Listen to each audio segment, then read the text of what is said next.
Hey guys, BigGunner81 here. So just going to do a little follow-up video from the do-it-yourself reactive paper targets to kind of show you my results. Here's kind of an example, kind of bringing it closer to the camera so you guys can see it.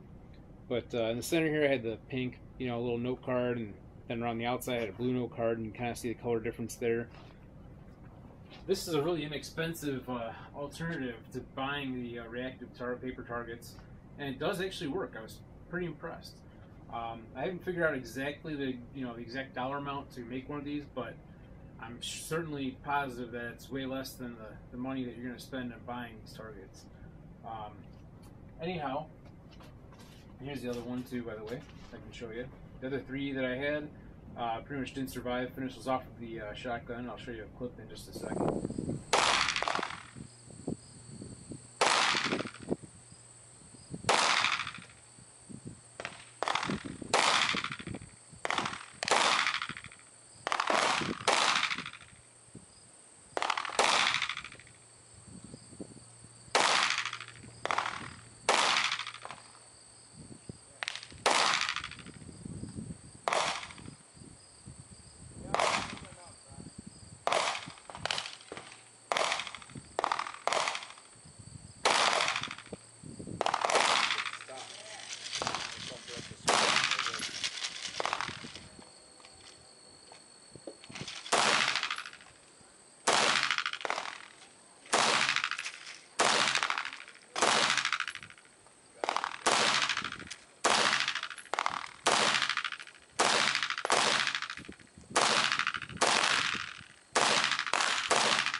So besides the reactive targets we made, some other cheap options for targets, because after all, if you shoot a lot, you're gonna go through a lot of targets, and it can get expensive buying these things all the time. Real common use, paper plates. This particular brand is a great value. Walmart, paper plates. There's 70 in a pack. I forget what I paid for these, but it's way cheaper than buying regular targets. And you can color on them, or you don't have to color on them, but adding a little bit of color and some pattern on it, like some circles or whatever you want to do, helps give you something to aim at, and kind of differentiates your shots a little bit from where you're hitting, and also helps the shots show up a little bit better.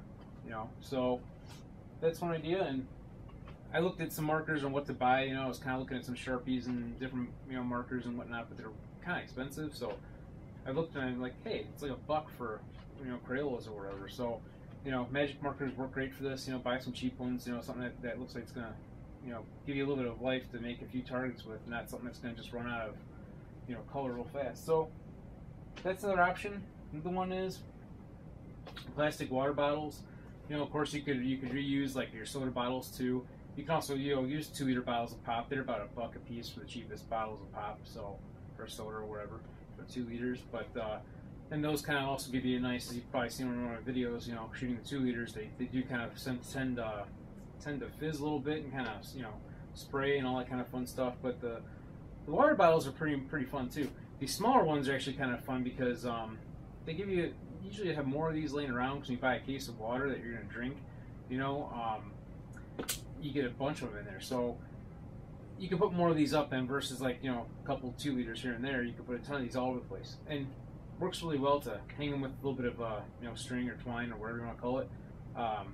You can put it on a target stand or whatever and hang them up and string them up, whatever.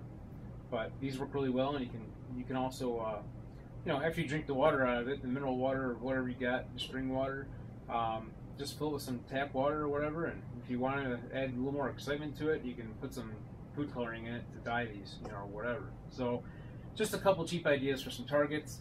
Hope you enjoyed the video with the use of the reactive paper targets and kind of the basic description of how I made them. Tons of ideas out there, just a couple ones that I've been using lately and they seem to work pretty well. So until next time guys, have fun shooting.